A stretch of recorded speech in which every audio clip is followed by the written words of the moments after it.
My dad was a brilliant man. He was a whiz with numbers, and there was no machine he could not fix. He was also one of the hardest workers I've ever known. My dad couldn't afford to go to college, and so without a degree, he worked his way up. He began in a minimum wage role in a power equipment store, to eventually becoming the manager of his own equipment shop. A few months after I started preschool, and less than a year after the shop opened, the Mississippi River floods destroyed it, along with our home and most of our community. Just like that, everything my dad had worked for was quite literally washed away.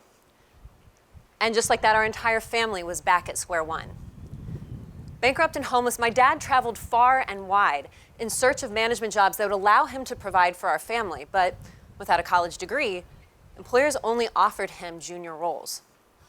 Years of successful experience in management suddenly counted less than one single piece of paper.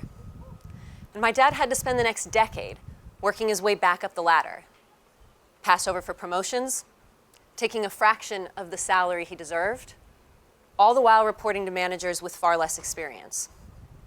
This change impacted all of us. Between preschool and fourth grade, I went to 6 different schools across 4 different states. Enrolling me and my 2 younger sisters in each of these new schools and making sure that we didn't fall behind with each move became my mom's full-time job. Without a stable career for my dad, both of my parents had to work unbelievably hard and make some incredible sacrifices just to provide us with a basic level of stability. Before I go any further, I should stop and introduce myself. My name is Mallory Dwinal-Palisch, and in an ironic twist of fate, I am now the Chancellor of a university. That job, combined with my family's story, puts me in a tough position. See, on the one hand, it's literally my job to sell people on college, to tell you that degrees are our great equalizers and an engine for upward mobility for anyone with the brains and the grit. And they can be. They certainly were for me. Thanks to my parents' hard work and sacrifice, I was able to graduate high school and go to the college of my dreams. After that, some incredibly generous scholarships, including a Rhodes Scholarship, allowed me to earn my PhD from Oxford and my MBA from Harvard without ever taking on a dime in student loan debt. I know that these opportunities fundamentally changed my life, and for that, I am forever grateful. On the other hand, my good fortune seems to be more the exception than the rule. Here's what we know about children who grow up in economic instability. They are 2 times less likely to go to college, 4 times less likely to graduate, and even if they do, will be crippled by 175% more student loan debt than their peers who grew up in financially stable households. Statistics like these raise an uncomfortable question. Does college actually create opportunities? Or does it just stamp its name on the people who already have them? Flash forward to me graduating. I'm a first-year teacher, and I am legitimately terrible at my job. It was really bad. Fortunately, I was able to lean on a veteran paraprofessional in my school named Janae. Watching Janae run my class while getting paid 1/3 my salary was living my dad's story all over again. See, Janae was really, really good at what she did. She could and should have been a teacher. But as a single mom who herself was from a low-income household, she could not afford that single piece of paper. Watching this play out again made me wonder, if Janae's experiences had prepared her better than all of my college classes, why shouldn't it be counted the same? Seeking to answer this question, the institution that I now run, Reach University, has pioneered the Reach method, apprenticeship-based degrees that elevate people like Janae. See, our degrees are just as rigorous as traditional college degrees, if not more so. But the Reach method changes the experience around the degree in 3 key ways. First, the Reach method creates flexibility. At Reach, Janae only spends half as much time on traditional college work as she would in another teacher preparation program, because her job as a paraprofessional counts for the other half.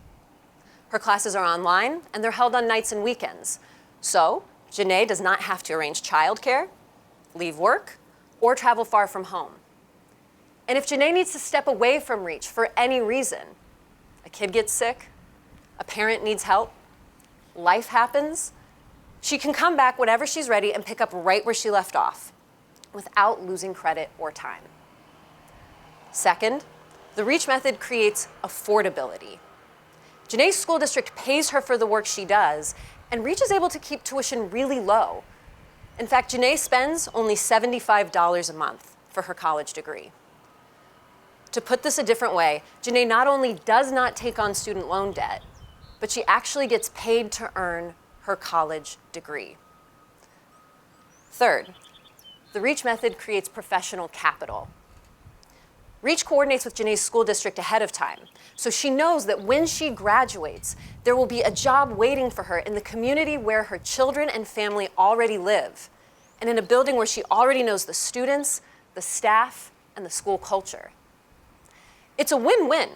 The district now has a pipeline that is stable, of dedicated, quality paraprofessionals and teachers who come from the local community and can relate to their students.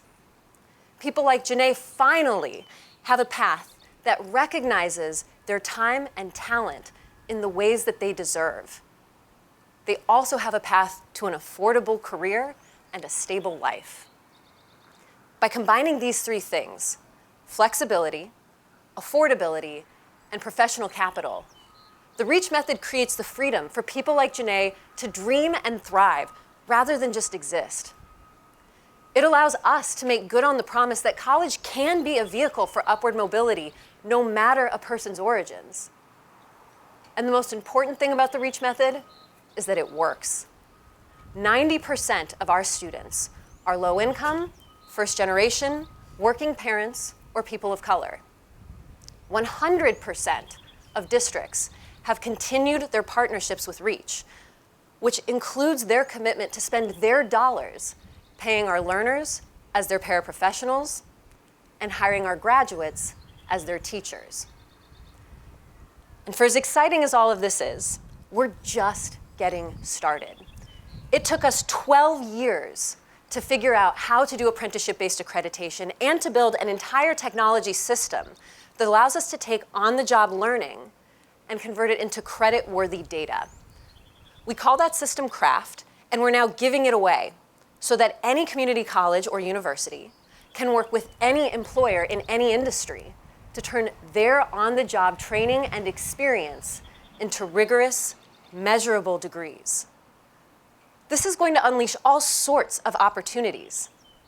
It's also going to pave the way for millions of talented, diverse professionals in healthcare, cybersecurity, and who knows what else.